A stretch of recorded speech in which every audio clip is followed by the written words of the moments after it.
आज हमारा दिल बहुत उदास और परेशान है।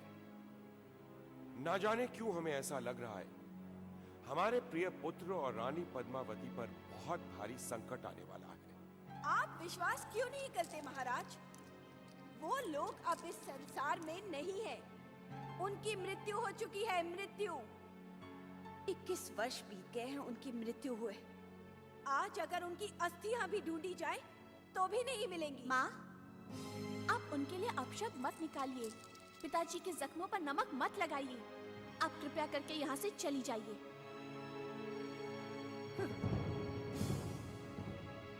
आप इन लोगों की बातों पे मत जाइए पिताजी। इन्हें जो कहना है कहने दीजिए। पर मुझे पूरा विश्वास है कि छोटी माँ और भैया जहाँ भी होंगे सुरक्षित होंगे और एक दिन वो आपके पास जरूर लौट कर आएंगे। राजन। आचार्य रुद्रनाथ।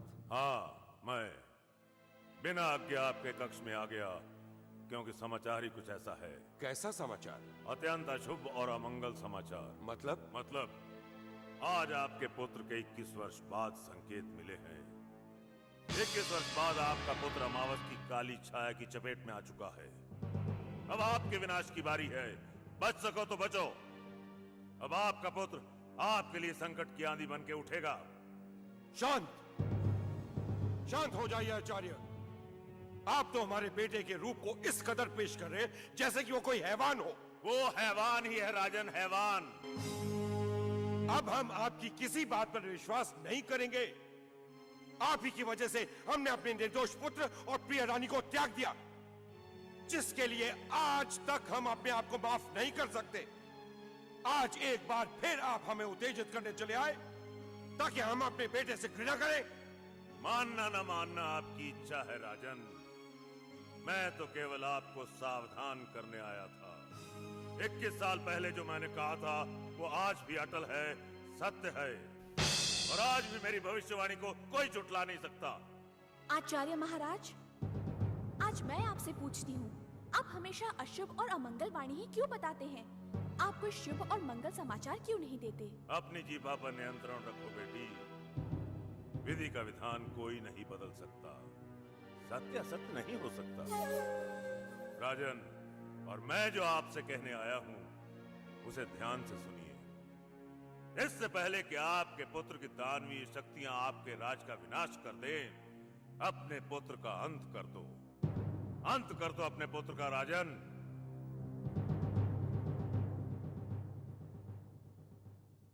असंभव, असंभव है ये। वो मां पुत्र जीवित नहीं हो सकते क्योंकि मैंने स्वयं अपने इन हाथों से उन दोनों को मौत के कुंड में फेंका है। आचार्य रुद्रनाथ की वाणी असत्य नहीं हो सकती भानु। वो कोई भगवान तो नहीं है। उन दोनों के जीवित होने का कोई कारण नहीं है। कारण तो है। आचार्य रुद्रनाथ की वाणी के अनुसार उस पुत्र में दानवी शक्तियों का वास था। हो सकता है उन शक्तियों ने उसकी मृत्यु को जीवन में बदल दिया हो। हाँ, ये सत्य हो सकता है, वरना आचार्य रुद्रनाथ महाराज को चेतावनी देने नहीं आते, उन्हें सावधान करने नहीं आते। सच्चाई जानने के लिए मुझे स्वयं आचार्य रुद्रनाथ से मिलना होगा।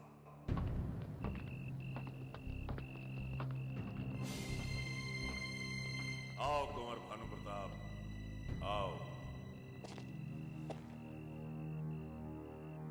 क्षमा करना आचार्य, मैंने आपकी तपस्या में बाधा डाल दी, किंतु कारण ही कुछ ऐसा था कि मुझे आना पड़ा। तुम्हारी चिंता का कारण तुम्हारे चेहरे से स्पष्ट है। बोलो क्या चाहते हो? आचार्य महाराज, क्या ये बात सत्य है कि छोटी मां और उनका पुत्र जीवित है? निसंदेह जीवित है। असंभव! ये कैसे हो सकता है जब आपने मुझे बताया था कि उस बालक में दानवी शक्तियां हैं? तो आज से 21 साल पहले मैंने अपने इन्हीं हाथों से उसका अंत किया था। उसका अंत और तुम्हारे हाथों 100 जन्म लेकर भी तुम उसका अंत नहीं कर सकते। उसमें जो शक्तियां हैं उनसे जो भी टकराता है वो उसका विनाश कर देती हैं। वो हर शक्ति से परिपूर्ण है। वो जीवित है, उसमें इतनी सारी शक्तियां हैं। इसका क्या प्रमाण है आपके पास? प्रमाण है। मैं तुम्हारे हर प्रश्न का उत्तर दूंगा और तुम्हारे भाई के जीवित होने का प्रमाण भी। जाओ, जाकर स्वयं अपनी आंखों से देख लो।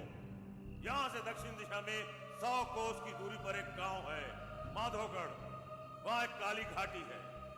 उस काली घाटी में तुम्हें अपने हर प्रश्न का उत्तर मिल जाएगा। पत्थर में तराशी हुई मूर्ति तुम्हें पूरे 21 वर्षों की गाथा सुनाएगी।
चक्रवर्ती दानव सम्राट राजकुमार अलकापुरी जन्म संवत 1676 अमावस की रात में अलकापुरी में होगा तथा 21 वर्ष की आयु तक एक विचित्र प्राणी में परिवर्तित होकर अपनी मायावी शक्तियों द्वारा विनाशकारी सिद्ध होगा।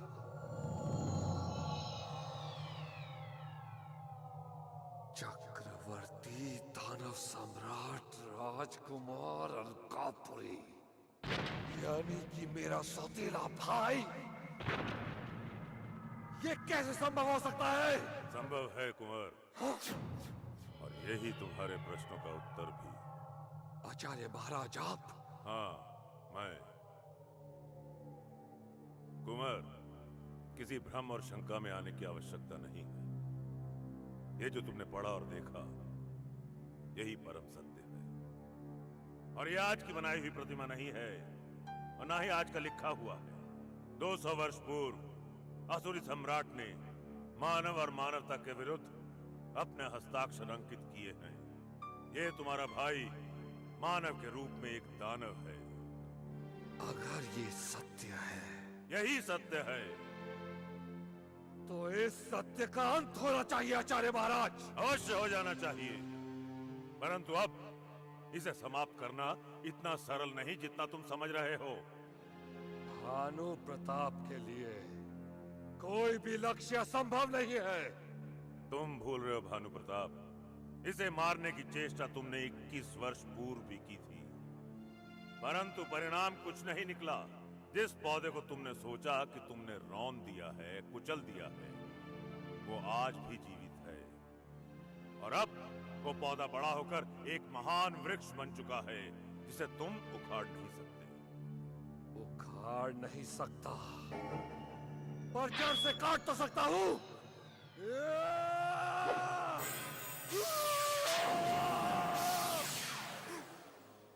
माँ! वनराज, हाँ? पद्मा! पद्मा! पद्मा! तुम्हें कुछ नहीं हो सकता। मेरे बेटे को कुछ नहीं हो सकता। मेरे बेटे को कोई हानि नहीं पहुंचा सकता। कोई नहीं। कहां हो तुम पद्मा? कहां हो तुम? पिताजी, भाग्यश्री, पिताजी, भाग्यश्री, तुम्हारी छोटी माँ और तुम्हारे भैया कोई बहुत भारी संकट में है। वो हमारी मदद चाह रहे हैं और हम कुछ नहीं कर पा रहे, कुछ नहीं। उन्हें कुछ नहीं हुआ है पिताजी। आप बिल्कुल चिंता मत कीजिए, मुझे पूरा भरोसा है वो जहाँ कहीं भी होंगे सुरक्षित होंगे और एक दिन इस राजमहल में लौटकर जरूर वापस आएंगे। आएंगे तो वो जिनके जिंदा होने की कोई आशा हो। 21 वर्ष बीत गए महाराज, आज तक उनके जीवित होने का कुछ पता नहीं चला। मैं तो कहती हूँ आप उन स्वर्गवासी लोगों को भूल क्यों नहीं जाते? दमयंती, आज के बाद हम अपनी पत्नी और अपने बेटे का कोई अपमान बर्दाश्त नहीं करेंगे। अब हम खुद जाकर उन्हें तलाश करेंगे। तलाश करेगा? किसे? किसकी बात कर रहा है तू? अपने शत्रुओं की। देखा नहीं मेरे चेहरे पे किस तरह रक्त आया था? मुझे बहुत डर लग रहा है बेटा, कहीं कोई अपशकुन ना हो जाए। चेहरे पर यूं रक्त का आना अच्छा नहीं है। ये सब क्या हो रहा है तेरे साथ और क्यों? अजीब अजीब घटनाएं, बद्री की मौत। इसी बात का मुझे डर है बेटा कि कहीं तो किसी बड़े संकट में ना आ जाए। मुझे कुछ नहीं होगा माँ। जो शत्रु मेरी जान लेना चाहता है, मैंने उसे अच्छी तरह पहचान लिया है। वो मेरा अस्तित्व मिटाना चाहता है, वो मेरा विनाश करना चाहता है। शुभ शुभ बोल बेटा। मैं तेरे लिए दुर्गा माँ से प्रार्थना कर रही हूँ, वो तेरे सारे कष्ट दूर कर देंगी, तुझे शत्रुओं से मुक्ति दिलाएंगी। माँ, मेरा शत्रु कोई और नहीं है, मेरा ही अपना है। भला तेरा अपना तेरा शत्रु कैसे हो सकता है? यही तो मैं आपसे पूछना चाहता हूँ माँ। मेरा अपना कौन है? मेरी हत्या क्यों करना चाहता है? माँ, मेरे पिता कौन है? माँ, अगर आपने मुझे आज नहीं बताया तो वो मुझे मार लेंगे। नहीं, कोई नहीं मार सकता मेरे बेटे को, कोई नहीं। माँ, वो मेरी मृत्यु का कारण ढूंढ रहे हैं, वो संकेत ढूंढ रहे हैं ताकि वो मेरा विनाश कर सकें। नहीं माँ, नहीं। इससे पहले कि वो मेरी ओर बढ़े, मुझे उन्हें रोकना होगा। नहीं, तू हरगिज नहीं जाएगा उनके सामने, वो तुझे मार डालेंगे बेटा। और वो तेरे शत्रु आज से नहीं है, तब से है जब से तूने राजमहल में जन्म लिया। राजमहल? मेरा जन्म राजमहल में हुआ था? हाँ वनराज, आज मैं तुझे सब कुछ बताना चाहती हूँ। तू कौन है, तेरे पिता कौन है। मैं आज तक तुझसे झूठ बोलती आई हूँ कि तेरे पिता एक लकड़हारे थे। तो फिर वो कौन थे? थे नहीं, हैं। तू अलकापुरी नरेश, महाराज प्रताप सिंह का बेटा है। आपने मुझसे अपना बड़ा राज छुपा के रखा? मैं मजबूर थी बेटा।